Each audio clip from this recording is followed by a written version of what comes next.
একটা হচ্ছে চার মাথা ফ্লাইওভারের নিচে, আরেকটা আছে পুলিশ প্লাজার সামনে। আমাদের এখানে হাঁসের ডিম চাটনি 30 টাকা করে পাওয়া যায়, আর মুরগির ডিম চাটনি 25 টাকা পাওয়া যায়। চাটনির মধ্যে আমরা 3 ধরনের চাটনি ব্যবহার করি। একটা হচ্ছে মিক্স চাটনি, যেটার মধ্যে 10টা আইটেম দেওয়া আছে, সঙ্গে আছে তেঁতুলের মিষ্টি টক আর একটা পেঁয়াজ মুড়ি। এটা ঝাল কম বেশি করা যায়।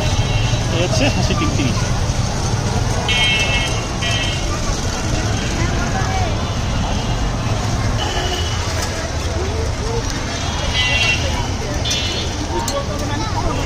আচ্ছা, 4 মাথা 3 মাথা একটা ইয়ে দেবো, ওটা কি আপনার ওয়াইফ হয়? হ্যাঁ, 4 মাথা। দুইজনে ব্যবসা করেন? জি। আপনার